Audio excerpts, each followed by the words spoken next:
Hello, I'm Rob Reiner, Director of Product Marketing for Tachyum.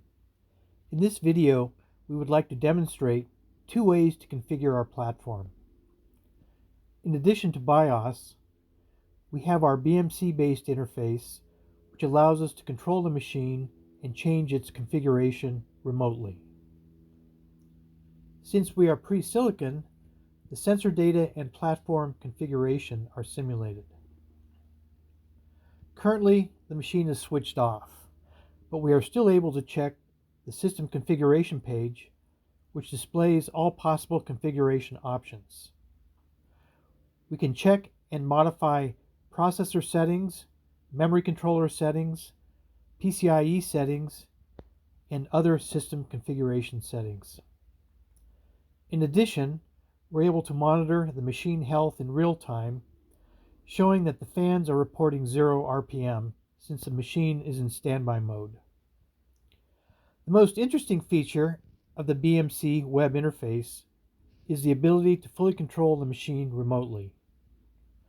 Before we can enter commands, we need to turn on the machine. So let's switch to the power page and turn on the machine. The system will need about half a minute to start up.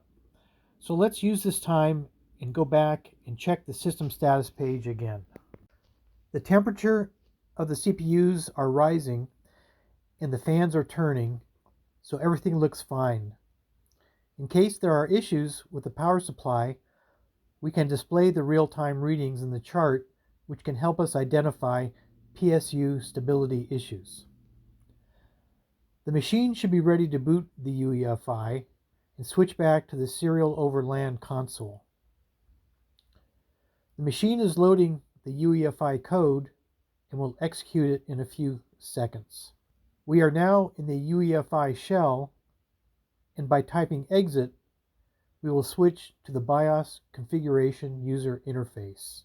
Now the configuration utility is loading, and we will see the user interface of our customized Tachyum BIOS soon.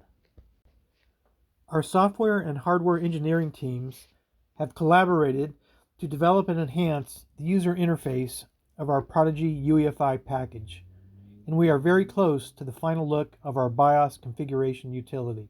We will showcase the new interface running on our FPGA emulation platform, which runs the Prodigy design.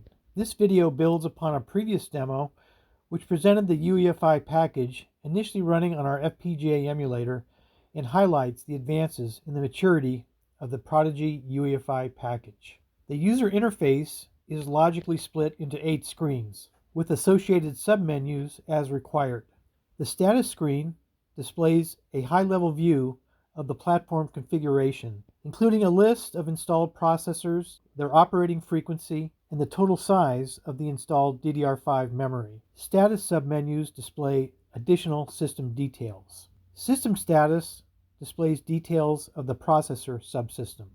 Memory status displays more detailed information in an easy-to-understand format. External PCIe status comes from the SMBIOS tables, which are populated by the UEFI. Thermal status incorporates 3 special pages displaying real-time data provided by the BMC interface, including sensor data from the various components of our machine. Status from the cooling system keeps our machine operating safely.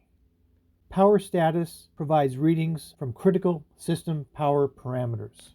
The main and status pages are for checking the machine health and inventory, and the settings page enables platform configuration. The processor settings page allows the user, for example, to change the CPU speed or configure virtualization.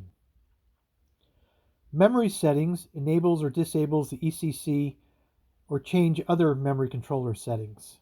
PCIe settings allow us to deal with obsolete cards which are not properly enumerated by the PCIe controller. We can also limit the speed or packet size per each slot individually. Performance, power settings provide the flexibility to tune performance and reduce the power consumption based on data center operating requirements. We can turn off the BMC redirection if we want to communicate with the CPU over the UART directly and override the default configuration. The BMC page shows us IPMI status, which is crucial for reliable cooperation between the BMC and the CPU subsystem. The IPMI is used for collecting system logs, for transferring real-time system health status, as we have seen on previous screens, and for remote administration of the machine. We have combined here two UEFI pages on a single screen called Boot Manager and Boot Maintenance Manager, and we will get to these screens later. In addition, we have some extra tools we use for internal testing, such as the SMBIOS table browser, which we use to check the DRAM and PCIe enumeration. Now let's switch back to the boot menu and boot our Tachyum Linux and try some simple commands.